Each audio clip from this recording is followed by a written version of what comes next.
everybody, and welcome to Taking Control, the ADHD podcast on rashpixel.fm. I'm Pete Wright, and I'm here with Nikki Kinzer. Hello, Pete Wright. I made a breakthrough. It's a minor technological update that has had major impact on my life. Can I tell you what it is? Yeah. If there's one thing in my communication, I think we've talked about this before, it's my hate relationship with voicemail. You familiar with this? Have we talked about that? I'm not sure. I feel like in the last 4 years I've brought it up somehow. I hate it. I get behind on it. I never check it. It is the single worst way to get a hold of me.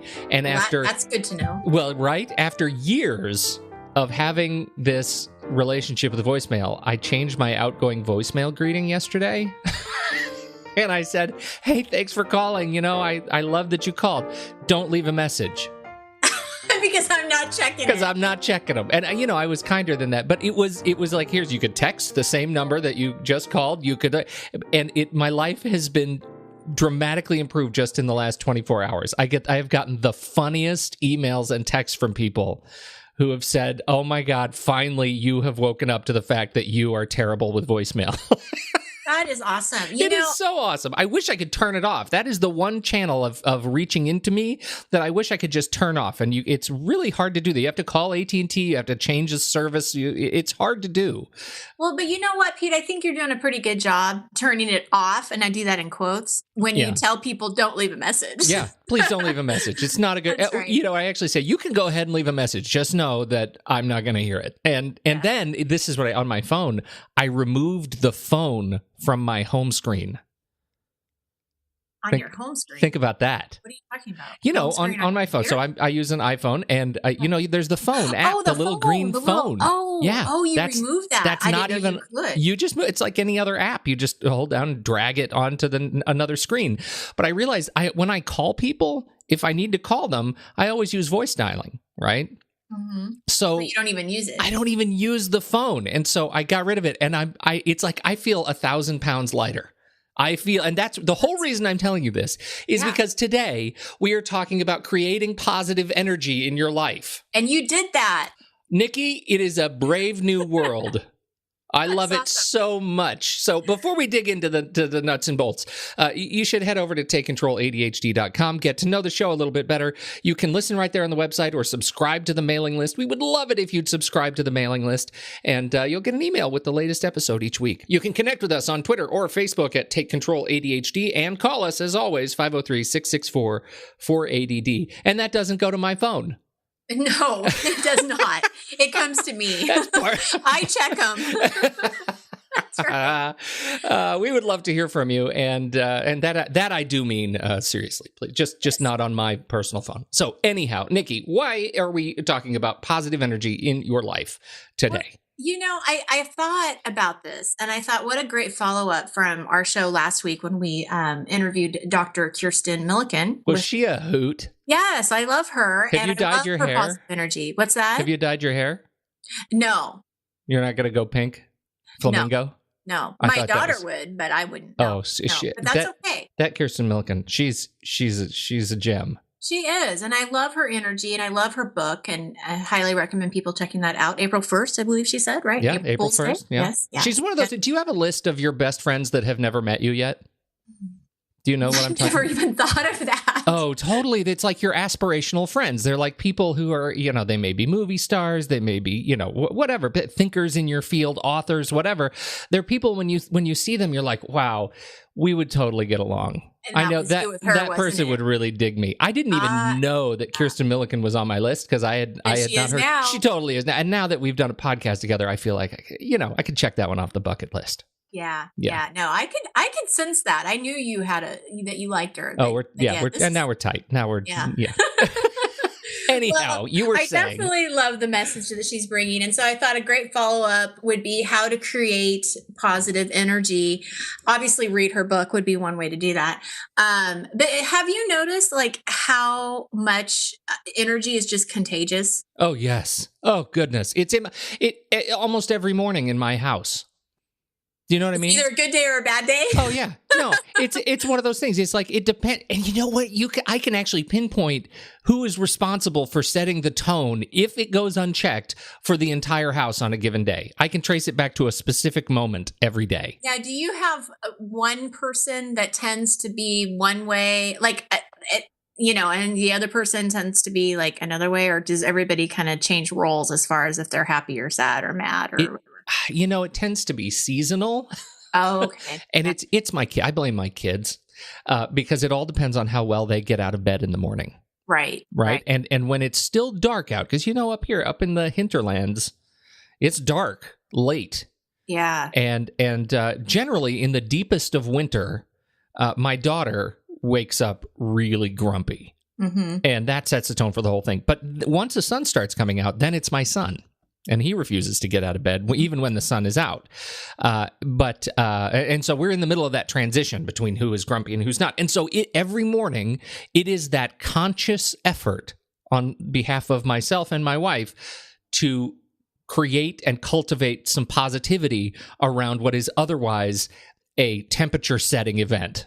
Right, Oh, an it's so emotional much is, temperature right. setting event. Yeah. Well, and in our house, we're very divided. We are a divided household. Oh, blue and a gray. I sense a soap opera. Well, it's just very clear that my daughter is like my husband, and and my son is like me. Okay, so what does that mean? It means that my husband and my daughter are probably the two most positive people I've ever met in my life. I would agree with that. Yes. And they wake up happy and they sing in the morning and they want to talk in the morning. And they're just like, two peas in a pod. They will be out in the kitchen, just yap, yap, yap, yap, yap, yap, yap. My son and I, like, I like silence. Like, you don't have to sing. It really is okay if you don't. I'll say to my son is 13, good morning. Maybe I'll get a nod, Yeah. So it's just really interesting because we are definitely divided in that regard, but it does set the temperature, or tone of the day, I guess. And so it's contagious. There's no doubt about it. Now, both my son and I, to say that we do get out of it. We don't stay that way. This is like first thing in the morning. We are generally pretty positive. Okay. But both my son and I live with anxiety too. And my daughter and my husband don't know exactly how that feels. And so when you do live with anxiety, it is a lot harder to stay positive, right? Yes. That's what anxiety is. Truly. You worry about everything. Right. So it is definitely harder. But so when I actually was thinking about this podcast, I thought, well, what is it that I do to create more positive energy in my life? Because I want to be a positive person. I don't want to, I fight. We've talked about this with anxiety, trying to manage anxiety and all of that. And so I have 5 different ways that things that I work on. I don't do them all the time, but these are 5 different ways that I try to create more energy in my life. And I talk to my clients about, and I talk to other people about. Had a conversation with my husband this morning about how he does stay so positive, because I thought, well, gosh, I'm going to go straight to the source. Does he do these 5 things? He does these 5 things, and he does some other things that I'm actually going to write about in a blog post that's going to be, it'll be published this week. Can I ask something? Can I ask something personal? Yeah. Can I ask something personal about your husband who's not here to answer? Right. Yeah. So you have spoken before about your husband's relationship with MS. Yes. A relationship with it. Yeah. Right. He has MS, and he has for some time. Has he always been positive? Just naturally, or has it been? Is there some relationship with how he has come to terms with what he lives with every day? No, he's always been very positive. Always been a positive light. Mm-hmm. Ever since the day I met him, he's very good sense of humor, funny. I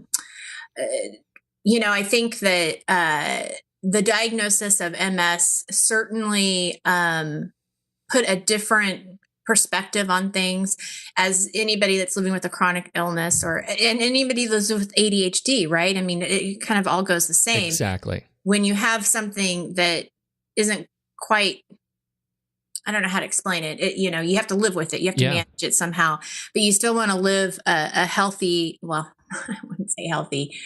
What am I trying to say? Well, you know what? I think that's actually why I asked the question, and I think it's kind of an important one because, you know, whatever you're living with, I think your husband is. I mean, and I've said it before, he is a role model to me in so many ways, and this is one of them because of the way that it's so easy to find yourself slipping into sort of the gallows lifestyle, where you know the only way you can be funny or happy is by really being self-deprecating and just kind of looking negatively at the experience that you're having in the world. And I've never known him to be somebody who's fallen into that. And I think the same thing can be said for ADHD, particularly when you're feeling like you just can't integrate with the world and you're feeling at your very lowest, because that energy is self-fulfilling. And I think I think it's important to just kind of recognize that we all are struggling with conditions, whatever it is, whether it's ADHD or or MS or whatever. Mm-hmm. It is our choice to kind of figure out how we're going to relate back to the world. Well, and that's actually, I mean, you lead into the first kind of strategy or idea that I have. Excuse me, it's not even a strategy. I'm not doing real well with my words today, Pete. You're going to help me out. You know all the great words. But I think it is a choice. And that is one of the things that when I talk to my husband about this, and I'll talk again about this in the blog post, is it is about perception and how you perceive what's happening to you. And he'll be the first one to say that, you know, you either look at the glass half empty or you look at it half full. And, you know, it probably does help that he's always had this positive gene, right? He's always been very positive. So when this happened to him, it's life-changing. There's no doubt about it. I mean, you go through highs and lows and it's a devastating disease. And I don't wish it upon anybody. But it is our reality. It's his reality. So now that this is who he is, and I remember his doctors always saying, you have to figure out what is your new normal, because your old normal doesn't exist anymore. It's not going to cut it anymore. Yeah, right? It's not there anymore. And so you do figure that out, and it becomes a choice of, okay, it's a new normal, but that doesn't mean that it's a bad way of living, you know? And so it's, I think it's choosing to have positive energy in your life. And to me, that's really empowering, because for someone like me who lives with anxiety, you know, if I can sit down and really identify, okay, what is it that I'm worried about right now? Why do I have this pit in my stomach? What do I have control over? And if I can even just kind of mentally have a conversation with myself that I'm going to choose to be happy today. I'm going to choose not to think about this. I'm going to choose not to worry about this. That's really empowering. Truly. You know, because you can't control what happens to us, but we certainly can control how we respond. And, I think that sometimes when you're hit with things like maybe you had a really bad day and you feel like your ADHD just really sucks and it got in the way, it's hard to be positive in those moments. And I think that there's a time and place for you to it's okay to feel bad, but then you have to kind of take a step back and shift your perspective of, okay, but what am I going to do about it now? Yeah. Yeah. What do I need to do, to make myself feel better? It sometimes helps me to be really metaphysical. You know, sometimes it helps me to. That's a big word. Well, it is, and it's this. It is so easy for me when I'm at my worst to sit down and think that and find myself sitting under the weight of the past. Right? And under the weight of the future I have yet to experience. But if I stop and say, I am only existing right now at this moment in time, everything that is past is gone. I can't go change it. I can't fix it. I can't do anything about it. All I can do is sit and experience right now, today, right now, this second on this couch. That sometimes helps me find the energy, the motivation to climb out of the funk, to as you say, to make that choice, to make the next minute a little bit more positive than the last. Absolutely. Yeah. And that's healthier for your self-esteem and confidence and, not being able to kind of get yourself out of it and move forward, I think is really good. The other thing that I have learned and I think is really important is really being selective of what kind of energy you bring into your life.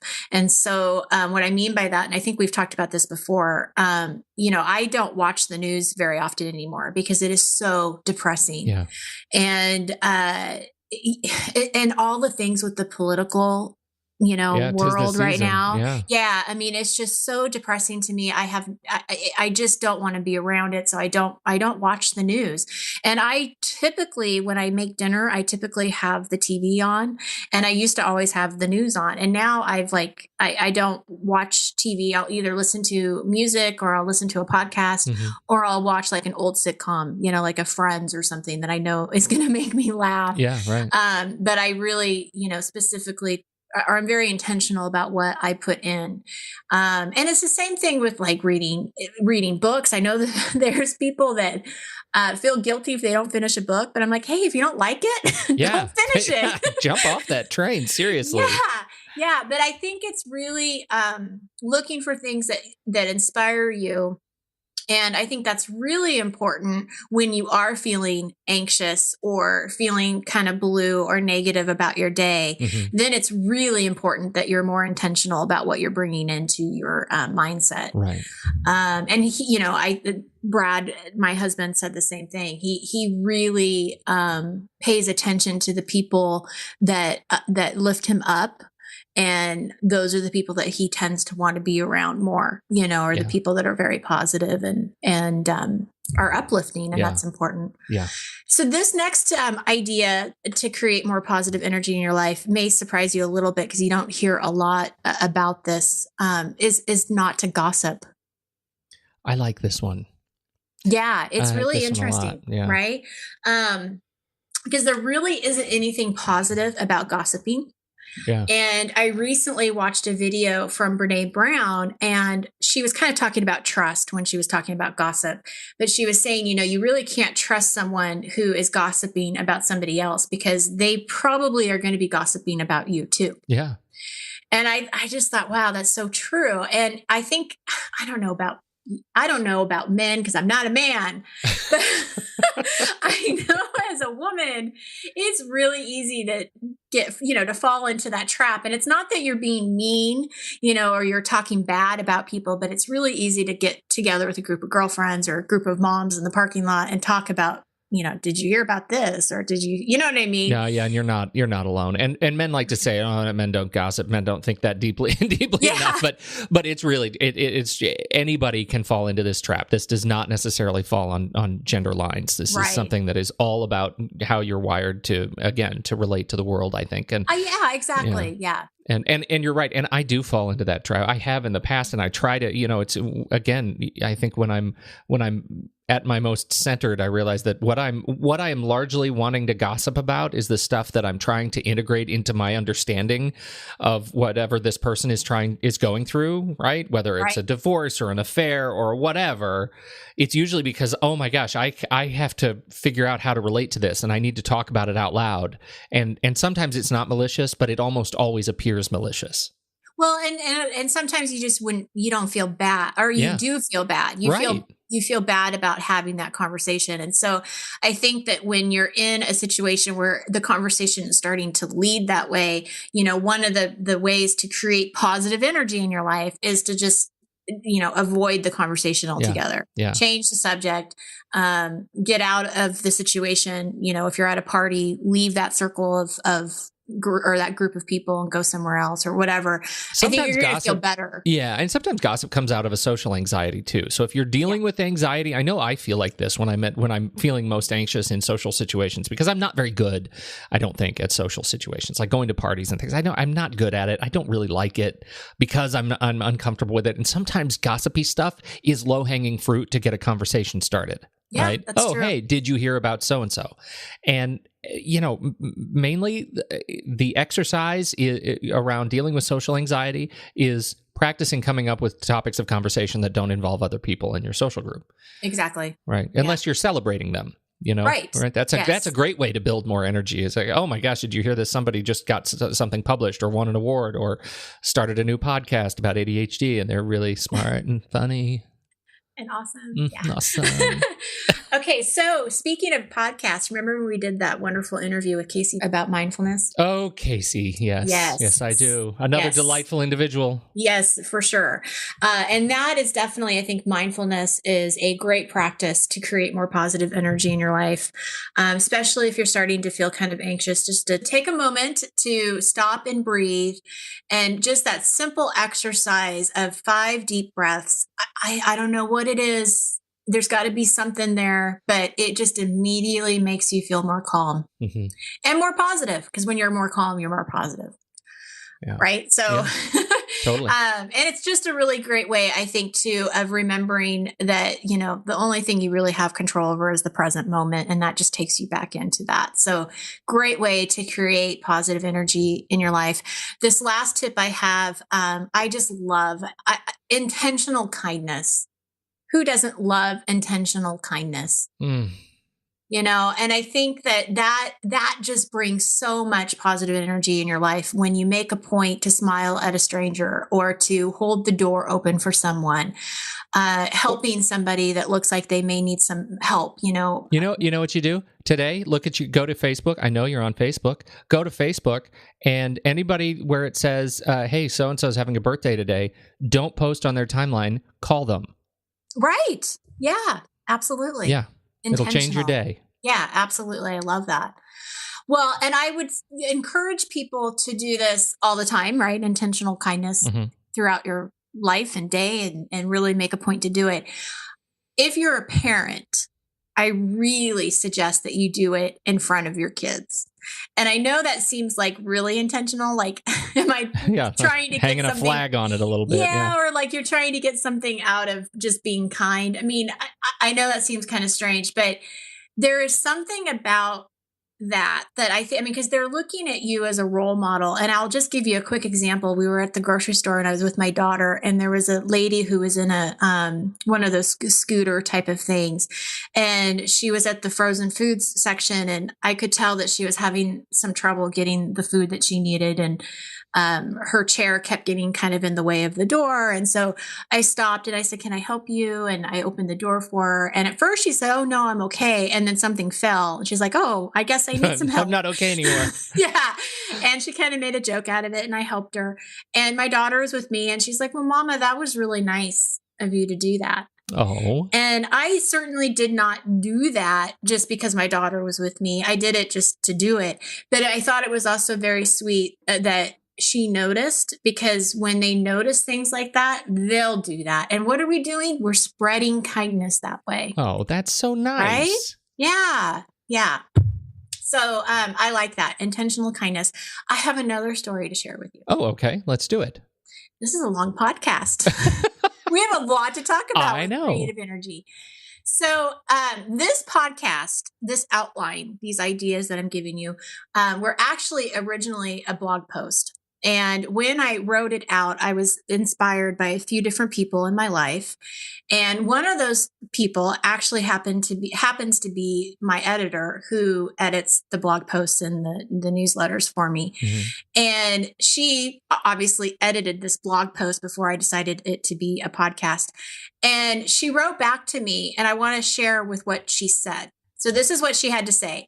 Your blogs are many times divinely pertinent in my life. It's so funny because I try to practice all these ideas, and lately I feel like when I'm kind, I get burned. Our yoga teacher last week read a quote from a TED Talk about allowing ourselves to be vulnerable in order to feel more love. Basically reinforcing if we continue to stay positive and open, we will feel even more love. I noticed that in those negative experiences with people, my true friends came out and supported me. So my reply back to her, because she does not know that she was one of the people that inspired me to write about this, I said to her, it's ironic because when I'm writing this, you popped into my mind several times. You are definitely one of the most positive people I know. I specifically remember us having dinner last year, and I don't remember the details of the conversation, but I do remember you were not quick to judge. You were willing to explore the other perspective first, and it left quite the impression on me. So I hope you know that your positive energy does spread. Oh, that's really sweet. Well, and it was just a really, it's just interesting. I wanted to share this because I think that, it's true. The world is not always kind, and it's not fair all the time. And when going back to my own personal experience with my husband's MS, I mean, it's not fair that he has to deal with this. It's not fair that you have to deal with ADHD. I mean, it just isn't. But I hope that these things don't stop people from continuing to be kind and gracious and spread that positive energy, because when they do, it does leave an impression on people, and they probably don't even know it's happening. You may never get the response back that, hey, you did this and it made a difference on how I see things. Because it really does. I mean, it's just as contagious as negative energy. And so my challenge for everybody listening is that, do something intentional today. Just like Pete said, if you have a birthday, call that person instead of just doing the post on Facebook. Do something a little extra. Because man, I mean, wouldn't you rather spread the positive love, the positive light, the positive energy than that negative, icky stuff? Yeah, stay away from the icky stuff. It's That's right. And it's sort of it's really healthily kind of insidious. Like when you look at, I don't know, trees. What do they say? In winter, trees are growing just as fast. They're just growing their roots down instead of their leaves out, right? I mean, it's when you are being kind, when you are not gossiping, when you're selecting to encourage, positive things. You might get burned a couple of times because the world is funny that way, but generally, you are emanating a positive energy into the world, and that's better. Be good to yourself, and in such you'll be good to the world. So I love it. This is great. There you go. I think this is a great, long or not, this is a great conversation. Thank you so much, right. Nikki Kinzer. This is wonderful. Do we have any other news for the people? No. Good. All right. I think not that's right it. now. I think that's we're it. good. So check out the show notes for this particular episode. Once again, at Take Control ADHD. I think this is, 245. Episode 245. Check that out. That's crazy. We're almost on 250. Woo.